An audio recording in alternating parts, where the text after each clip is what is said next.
자, 반갑습니다. 이번 시간에는 109페이지에 있는 8강 이욕설 살펴보도록 하겠습니다. 이욕설 같은 경우에는 길이가 너무 짧아가지고 116페이지에 있는 9강 수어 제기까지 오늘 2개 작품 나가도록 하겠습니다. 먼저 이욕설 보시면 8강 경험을 통해서 얻은 삶의 지혜라는 주제로 묶여있죠. 이욕설이라는 것은 집을 수리한 이야기다라는 의미를 담고 있어요. 그래서 110페이지에 핵심 정리 먼저 살펴보고 본문 살펴보도록 하겠습니다.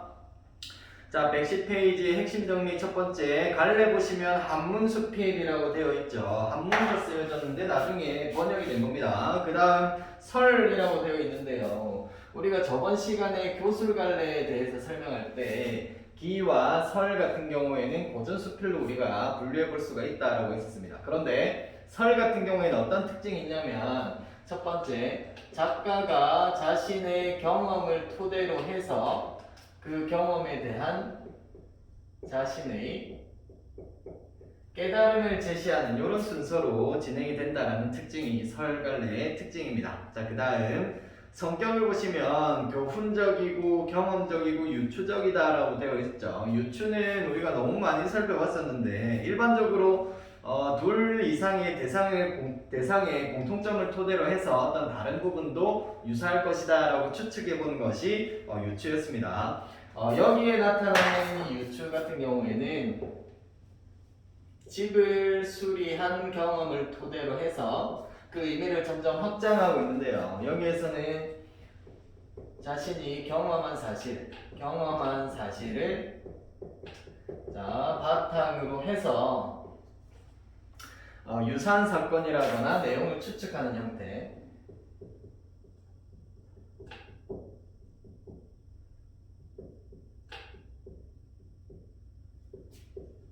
유사한 내용이라거나 사건을 추측하는 형태로 제시가 됩니다. 그 다음 제재는 행랑체를 수리한 일이라고 되어 있는데요. 행랑체는 그 예전 한옥 구조를 보시면 대문 옆에 또 방이 바로 옆에 대문 옆에 방이 딸려 있었어요. 그거 행랑체라고 하는데 그냥 집을 수리한 일 정도로 생각하시면 되겠습니다.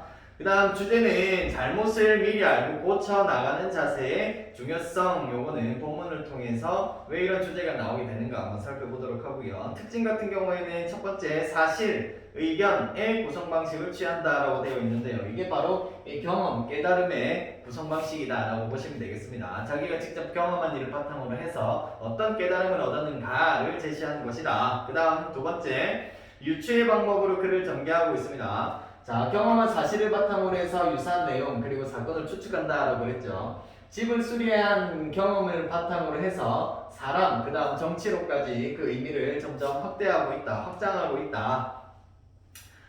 이해와 감상 보시죠. 이해와 감상 보시면 이욕설은 퇴락한 행랑체를 수리한 경험에서 얻은 깨달음을 인간의 삶과 정치 현실에 적용한 교훈적인 수필이다. 자, 이 글을 구조적으로 보면 경험, 깨달음이 2단 구성으로 되어 있으면 좀 더 세부적으로 나누면 여기서부터 밑줄 그어보겠습니다. 대상 자체의 분석, 말이 어렵게 되어 있는데요. 그냥 자기가 직접 경험한 일을 이렇게 표현한 겁니다. 자, 경험 되어 있죠. 그 다음 대상이 가진 의미의 유추, 의미를 발견한다. 유사한 내용으로 그 의미를 확장한 겁니다. 자, 그런데 이 집을 수리한 경험에서 인간에서 다시 정치로 대상의 의미가 확장이 되는 이렇게 세부적으로 나누게 되는 3단 구성이다 라고 볼 수가 있겠네요. 자, 그 다음 두 번째 문단으로 가서 대상을 분석하는 부분에서는 집을 수리했던 경험을 통해서 잘못을 알고도 수리하지 않았을 때의 폐해가 얼마나 큰지를 설득력 있게 말하고 있다. 대상이 가진 의미를 유추하는 과정에서는 집과 마찬가지로 사람의 잘못된 버릇, 습관도 바로 고쳐야 온전한 사람이 될 수 있다는 깨달음을 얻는다. 그리고 이러한 깨달음은 대상의 의미 확장을 통해서 백성을 좀먹는 무리들, 탐관오리라고 보시면 되겠죠. 백성을 좀먹는 무리들. 한시바삐 제거하여 정치를 바로 세울 것을 촉구하면서 정치 현실에 헛되이 적용이 된다. 글쓴이는 정치개혁이라는 다소 무거운 제재를 일상적 경험을 바탕으로 한 깨달음과 의미 확장이라는 구조를 통해서 제시함으로써 독자들이 자연스럽게 받아들일 수 있도록 하고 있다. 자, 본문 보겠습니다. 본문 내용은 크게 어려운 게 없어요. 그리고 천재밥 교과서 같은 경우에는 3학년 2학기 졸업고사 때 한번 다뤘던 내용이죠. 자, 첫 번째 문단부터 보겠습니다. 행랑채가 퇴락하여 지탱할 수 없게 된 것이 세 칸이었다. 그러니까 퇴락이라는 것은 이제 낡고 무너져가는 모습을 의미하는 겁니다. 그게 지금 세 칸이라는 거죠. 나는 마지못하여 이를 모두 수리하였다. 세 칸을 다 수리했다. 그런데 그 중에 두 칸은 앞서 장마에 비가 샌 지가 오래되었으나 나는 그것을 알면서도 이럴까 저럴까 망설이다가 손을 대지 못했던 것이고 나머지 한 칸은 비를 한번 맞고 샜던 것이라 서둘러 기와를 갈았던 것이다. 그러니까 집이 이렇게 있어요.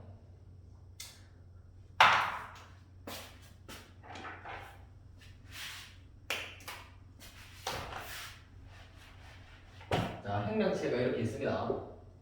방에 이렇게 세 칸이 있어요. 그 중에 두 칸은 오래되었다는 거죠. 나머지 한 칸은 비교적 최근에 비가 샌 칸이다. 그런데 지금 세 칸을 다 수리를 한 상황이에요.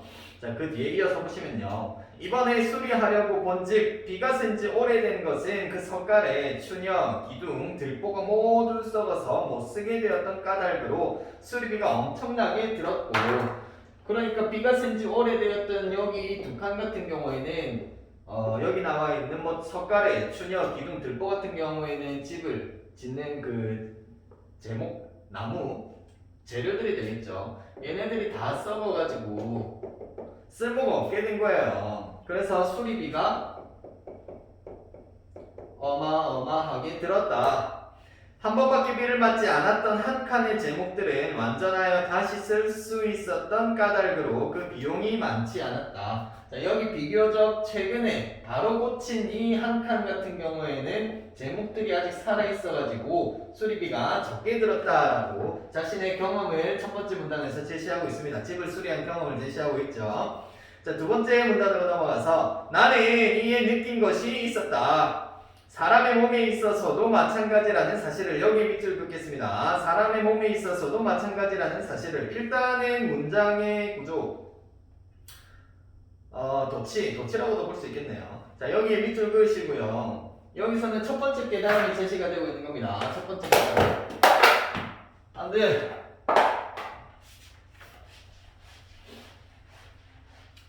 자, 여기서는 집을 수리한 경험을 통한 깨달음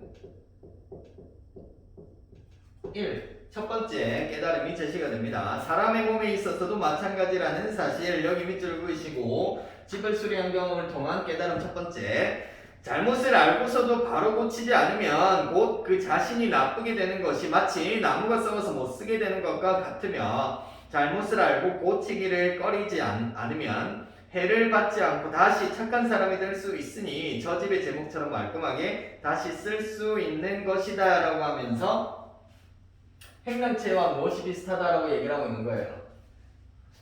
자, 여기서 깨달음을 얻었는데 자, 여기에서는 경험, 행랑체죠. 행랑체를 수리한 경험이죠. 행랑체와 사람의 유사성을 토대로 자신의 생각을 드러내고 있습니다. 그래서 유추의 설명 방법이 쓰이고 있다라고 볼 수가 있습니다. 자, 그 다음 뿐만 아니라 나라의 정치도 이와 같다. 여기 나라의 정치도 이와 같다. 밑줄을 긋겠습니다. 여기서도 마찬가지로 수리 경험이 제시가 되고 그 다음에 그에 대한 깨달음을 제시하고 있는데 두 번째 깨달음이죠. 자, 백성을 좀먹는 무리들 여기 밑줄 그으시고 백성을 좀먹는 무리들은 일반적으로 우리가 탐관오리다라고 생각하시면 되겠죠. 탐관오리들을 내버려 두었다가는 백성들이 도탄에 빠지고 나라가 위태롭게 된다. 그런 연후에 급히 바로 잡으려 하면 이미 썩어버린 제목처럼 때는 늦은 것이다. 어찌 삼가지 않겠는가 라고 하면서 여기에서는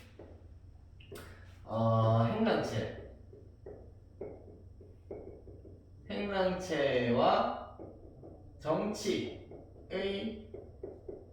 유사성에 대해서 이야기하고 있고 마찬가지로 유추의 설명 방법이 쓰이고 있다 이렇게 보시면 되겠습니다. 그래서 내용을 간단하게 한번 정리를 해보면 자 먼저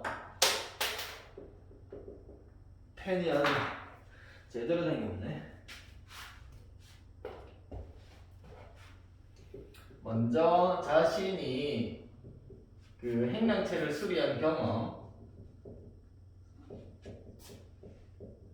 경험을 제시하고 이 경험을 통해서 어디로 의미를 확장하고 있어요.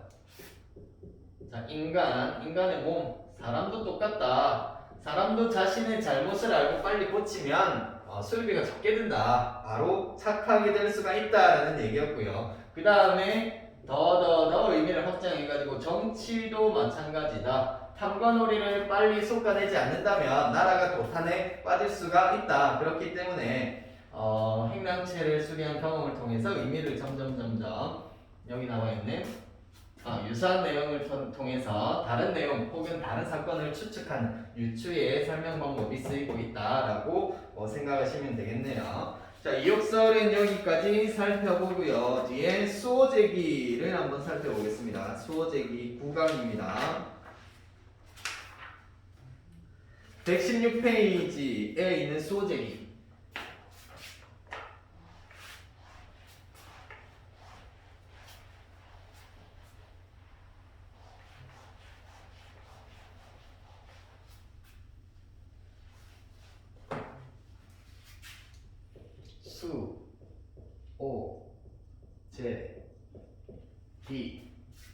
수호제기입니다. 수호제기는 나를 지키는 집에 대한 기록이다 라고 제목을 한번 의미를 파악해 볼 수가 있겠는데요. 자, 117페이지에 있는 핵심 정리 먼저 한번 보겠습니다. 자, 갈래는 한문수필 앞에 나왔던 이옥설과 마찬가지로 한문수필이고요. 얘는 특이하게 기라고 되어 있네요. 자, 기라는 것은 말 그대로 기록이에요. 어떤 사실을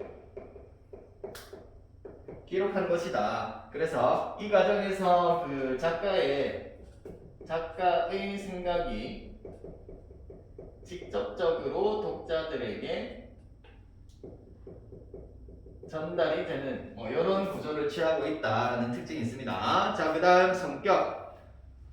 만성적이고 회고적이고 교훈적이고 자경적이라고 되어 있는데요. 여기에서 우리가 한 가지 살펴볼 만한 단어는 자경적이다라는 거겠네요. 굉장히 생소한 단어죠. 자경이라는 것은 스스로 자기 마음을 경계하는 성격을 가지고 있다. 반성한다라는 의미와 통한다라고 보시면 되겠죠. 자기 만성적이다. 그 다음 제재는 수호제라는 집의 이름이고요. 주제는 본질적 자아를 지키는 것의 중요함에 대해서 다루고 있다. 예전에 우리가 문학할 때도 자라는 것에 대해서 한번 살펴봤었는데 자, 여기에서는 나라는 단어가 등장을 합니다. 나가 등장을 하는데 이때 나의 의미는 두 가지 성격으로 나눠볼 수가 있어요. 첫 번째는 방금 우리가 주제에서 봤던 본질적 자아. 본질적 자아라는 것은 다른 말로 내면적 자아라고 볼 수도 있고요. 내면적 자아 혹은 이상적 자아라고 볼 수가 있고 그 다음 이와 대응하는 현실적 자아가 있겠죠. 얘가 내면적이니까 얘는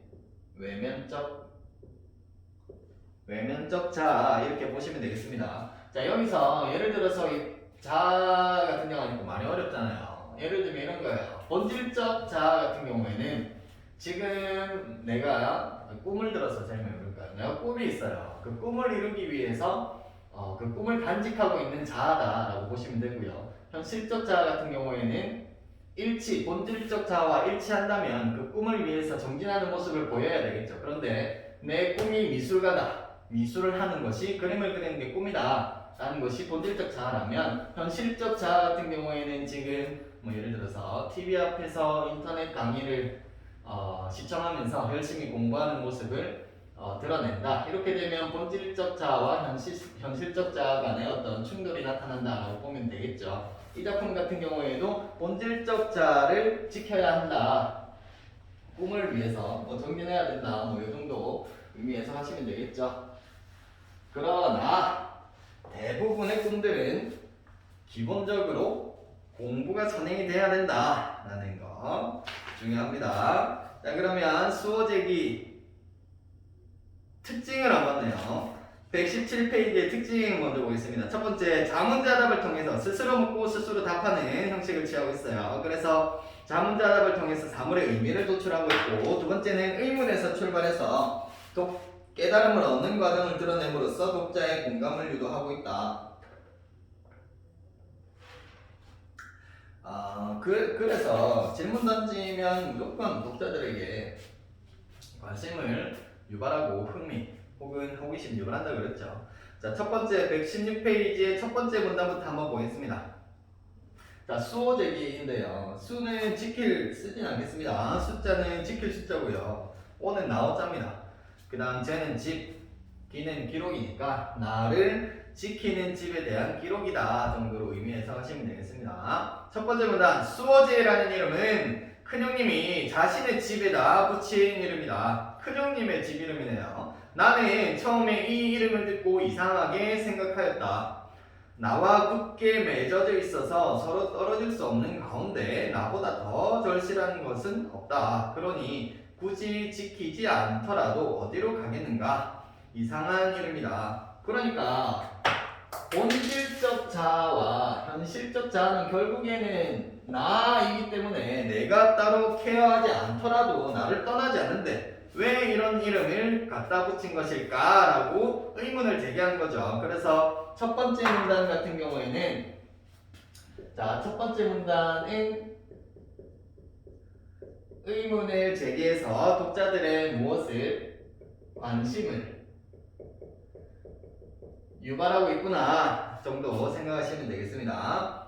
그 다음 두 번째 문단으로 넘어가서 내가 장기로 귀향 온 뒤에 혼자 지내면서 생각해보다가 하루는 갑자기 이 의문점에 대한 해답을 얻게 되었다. 자, 여기 이 문장은 괄호로 묶어보겠습니다. 내가 장기로 귀향 온 뒤에 장기라는 지역으로 이제 유배를 간 거예요. 그 다음 혼자 지내면서 생각해보다가 하루는 갑자기 이 의문점에 대한 해답을 얻게 되었다까지 여기까지 괄호 닫고요. 이 장기로 와가지고 유배 갔으니까 이제 자기 스스로 생각할 시간이 많아졌을 거 아닙니까? 그래서 이 수어제라는 뜻의 의미를 생각해보다가 깨달음을 얻은 거예요. 깨달음의 계기가 내가 장기라는 곳에 귀향을 갔을 때다. 그 뒤에 의문점이 들었다라고 했는데요. 이 의문점이라는 것이 아까 첫 번째 문단에서 살펴봤던 나를 지켜야 한다라는 것에 대한 의문점입니다. 그것을 이제 대답을 얻게 된 거죠. 자, 나는 벌떡 일어나 이렇게 말하였다. 천하 만물 가운데 지킬 것은 하나도 없지만 오직 나만은 지켜야 한다. 여기 밑줄 긋겠습니다. 천하 만물 가운데 지킬 것은 하나도 없지만 오직 나만은 지켜야 한다. 자, 이 부분이 이 글의 글쓴이가 드러내고자 하는 핵심 주장입니다. 주장이에요. 자, 내 밭을 지고 달아날 자가 있는가? 밭은 지킬 필요가 없다. 내 집을 지고 달아날 자가 있는가? 집도 지킬 필요가 없다. 내 정원에 여러가지 꽃나무와 과일나무들을 뽑아갈 자가 있는가? 그 뿌리는 땅속 깊이 박혔다. 내 책을 훔쳐 없앨 자가 있는가? 성현의 경전이 세상에 퍼져 물이나 불처럼 흔한데 누가 능히 없앨 수 있겠는가? 여기 중략 앞까지는 이 주장에 대한 이제 근거가 드러난다라고 보시면 되겠죠. 그런데 이때는 무엇이 사용이 되고 있냐? 자, 근거를 제시할 때는 열거 쭉 늘어놓고 있죠. 그 다음에 예를 들어서 설명하고 있습니다. 그래서 열거와 예시를 사용해서 이 주장에 대한 근거를 제시하고 있구나. 이 중략 부분도 마찬가지로 이 어떤 예를 들고 그걸 쭉 늘어놓는 열거의 방법이 제시가 된 부분이에요. 자, 그러니부터 보겠습니다. 그러니 천하 만물은 모두 지킬 필요가 없다. 여기 밑줄 그어볼까요? 천하 만물은 모두 지킬 필요가 없다. 천하 만물은 지킬 필요가 없지만 but 무엇은 지켜야 한다라는 거예요. 나를 지켜야 한다. 자, 여기 이 부분 천하 만물은 모두 지킬 필요가 없다. 아무것도 가져갈 수가 없으니까. 그렇지만 나를 지켜야 한다라는 겁니다. 그런데 오직 나라는 것만은 잘 달아나서 드나드는데 일정한 법칙이 없다. 나를 잡아두지 않아. 예를 들어서 이런 거죠. 시험 기간에 이제 공부를 해야 되는데 갑자기 배가 너무 고파가지고 이 밥, 간식 이걸 잠깐 먹으면 공부가 잘 될 것 같아요. 그래가지고 남들 다 공부하는 시간에 혼자 밥을 먹으러 간다거나 혹은 공부를 오래 해가지고 잠깐 롤 한 판 땡기면 공부가 오지게 잘 될 것 같아. 그래서 공부를 하다 말고 롤을 한 판 땡기려 합니다. 자, 이런 식으로 유혹에 잘 넘어가는 것이 바로 이 본질적 자아다, 내면의 자아다라고 보시면 되겠죠. 그래서 잘 케어를 해야 된다는 얘기예요. 다시 보겠습니다. 자, 그런데 오직 나라는 것만은 잘 달아나서 드나드는데 일정한 법칙이 없다. 아주 친밀하게 붙어 있어서 서로 배반하지 못할 것 같다가도 이게 첫 번째 문단에서 나아가 내가 생각했다. 이 글쓴이가 생각했던 내용이죠. 배반하지 못할 것 같다가도 그 뒤에 잠시 살피지 않으면 어디든지 못 가는 곳이 없다. 이익을 깨면 떠나가고 위험과 재앙이 겁을 주어도 떠나간다. 마음을 울리는 아름다운 음악 소리만 들어도 떠나가며 눈썹이 새까맣고 이가 하얀 미인의 요염한 모습만 보아도 떠나간다. 자, 여기에서도 마찬가지로 떠나가는 모습에 대해서 열거와 예시의 방법으로 근거를 들고 있습니다. 그 다음 그러니까 유혹에 굉장히 잘 넘어간다라는 얘기죠. 유혹에 잘 넘어가니까 내가 잘 붙들고 있어야 된다. 그 다음 한 번 가면 돌아올 줄을 몰라서 붙잡아서 만류할 수가 없다. 그러니 천하의 나보다 더 잃어버리기 쉬운 것은 없다. 자, 여기에 말하는 천하의 나보다 이 나는 본질적 자아라고 보시면 되겠죠. 본질적 자아는 내가 잘 붙들어 두지 않으면 어디든지 갈 수가 있다. 이게 앞에서 나왔던 열거와 예시의 방법을 통해서 다른 것들은 다 가져갈 수가 있지만 본질적 자아는 내가 챙겨봐야 된다라는 얘기죠.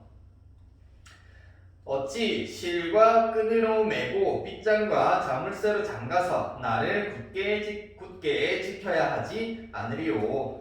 자, 그 다음 밑줄 긋겠습니다. 나는 나를 잘못 간직했다가 잃어버렸던 자다. 여기서 첫 번째 나가 두 번 등장하죠. 나는 나를 잘못 간직했다가 잃어버렸던 자다 해서 첫 번째 나 동그라미 치시고요. 첫 번째 나는 현실적 자아고요.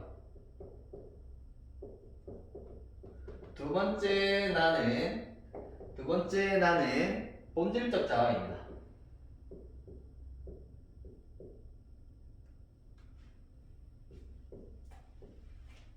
그러니까 나가 나를 잘못 간직했다가 잃어버렸던 자다라고 하면서 자신의 삶을 반성하고 또 자책하고 있죠. 어렸을 때 과거가 좋게 보여서 10년 동안이나 과거 공부에 빠져들었다. 그러다가 결국 처지가 바뀌어 조정에 나아가 검은 사무관대에 비단 도포를 입고, 사무관대는 복장이라고 생각하시면 됩니다. 관복, 복장. 자, 비단 도포를 입고 뒤에 12년 동안이나 미친 듯이 대낮에 커다란 길을 뛰어다녔다. 여기 괄호로 묶어볼까요? 12년 동안이나 미친 듯이 대낮에 커다란 길을 뛰어다녔다. 자, 요거는 관직에서 더 높은 자리에 올라가기 위해서 노력을 했다라는 얘기죠. 무엇을 위해서? 입신양명하기 위해서 노력을 했다. 그런데 여기에서 작가, 글쓴이가 바라보는 입신양명이라는 것은 뒤에 깨달음을 얻고 난 뒤에는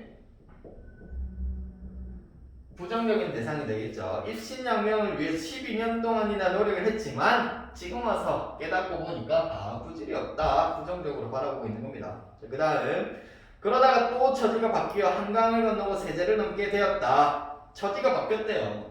입신양명을 위해서 막 노력을 하다가 처지가 바뀌었으면 지금 어떻게 된 상황을 얘기하는 거예요. 지금 글씨는 장기로 귀향을 온 상황이라고 그랬죠. 그래서 한강을 건너고 세제를 넘게 되었다는 것은 유배지로 오게 되었다라는 의미입니다.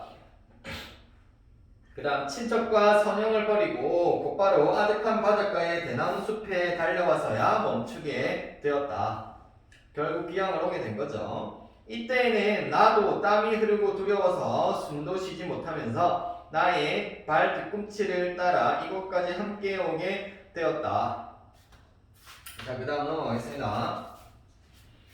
내가 나에게 물었다. 너는 무엇 때문에 여기까지 왔느냐? 내가 나에게 물었으니까 여기서 자문하는 거죠. 여우나 도깨비에 홀려서 끌려왔느냐? 아니면 바다 귀신이 불러서 왔느냐? 네 가정과 고향이 모두 초천에 있는데 왜 그 본바닥으로 돌아가지 않느냐? 자, 여기에서 자문의 방식을 취하고 있죠. 결국에는 이 자문을 통해서 자기 스스로를 책망하고 있어요. 자책하고 있고 또 자성찰을 하고 있구나.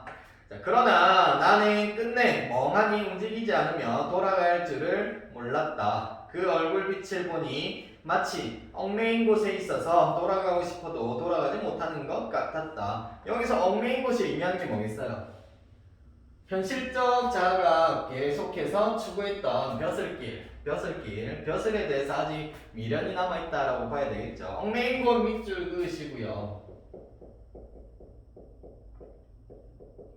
얽매인 곳이 의미하는 것이 벼슬길입니다. 벼슬에 아직 미련이 남아있다. 그래서 돌아가고 싶어도 돌아가지 못하는 것 같았다.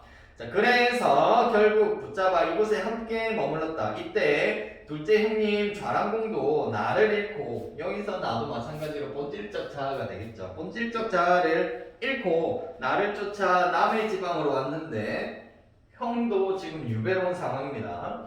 지방으로 왔는데 역시 나를 붙잡아서 그곳에 함께 머물렀다.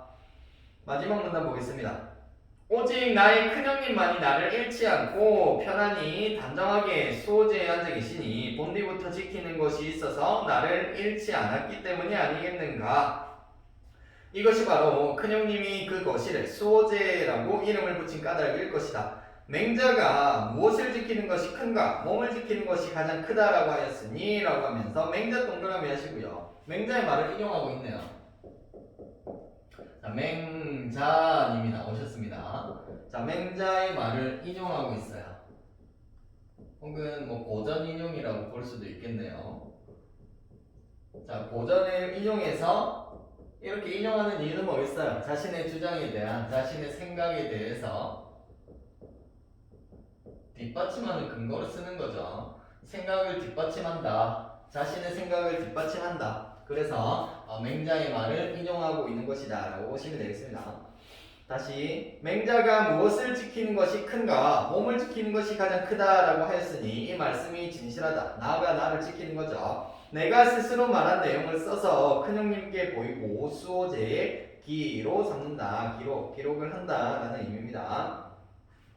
자, 그래서 주제 같은 경우에는 본질적인 자아를 지키는 것이 중요하다. 다른 것들은 다 훔쳐갈 수가 없지만 이 본질적 자아 같은 경우에는 유혹에 너무 약한 모습을 보이기 때문에 꽉 붙들고 있어야 한다라는 의미를 나타내고 있습니다. 그러면 오늘은 풀어야 할 문제가 많죠. 8강 문제도 다 푸셔야 되고 9강 문제도 다 푸셔야 됩니다. 그래서 지금 다음 문제를 다 푸신 다음에 담당 선생님께 문제 인증하시면 되겠습니다. 여기까지.